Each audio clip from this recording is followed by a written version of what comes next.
Welcome back to In Focus, and returning now to our top story. The man in the bullseye of Egypt's current upheaval, President Hosni Mubarak, rose to power as commander of the nation's air force during the 1973 Arab-Israeli war.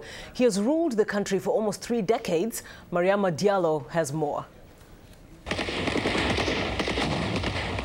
As vice president, Hosni Mubarak witnessed one of the most horrifying events in Egypt's history: the assassination of President Anwar Sadat in 1981 at a military parade.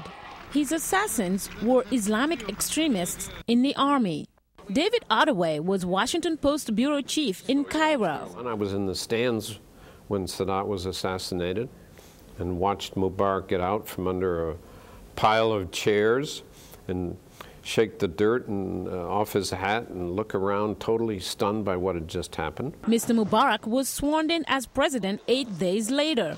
Ottaway described him as stubborn and says he never really seemed interested in building a relationship with the foreign media. He was always very taciturn. His answers were somewhat cryptic, and you didn't ever know quite what he meant when he spoke. He offered no real vision other than stability for the country.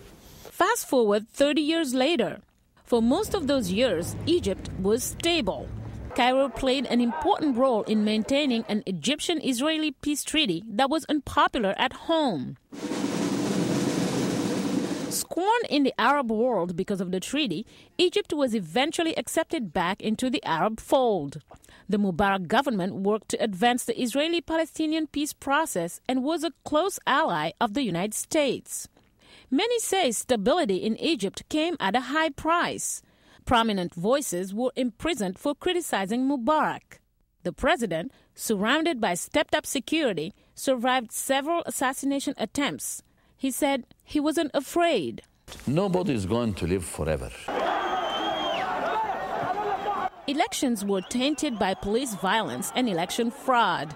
In the most recent parliamentary elections, the president's National Democratic Party crushed the opposition amid allegations of voter intimidation and vote rigging. Leaders of the Muslim Brotherhood, the most popular opposition movement, faced constant arrest and extended detentions. Recently, Mr. Mubarak's apparent grooming of his son Gamal as his successor drew resentment from average Egyptians. Economic reforms widened the gap between rich and poor. Economically, the reforms they began in 2004 produced tremendous results because the GDP of Egypt more than doubled in 4 years between 2004 and 2008. So the economy was booming, but the people at the bottom were not benefiting from this economic boom. And that's the background to the turmoil taking place now. Then came Tunisia and the revolt there. Egyptians saw it and wondered why they couldn't do the same. The protests began January 25th and show no signs of dying down. Mariama Diallo, VOA News.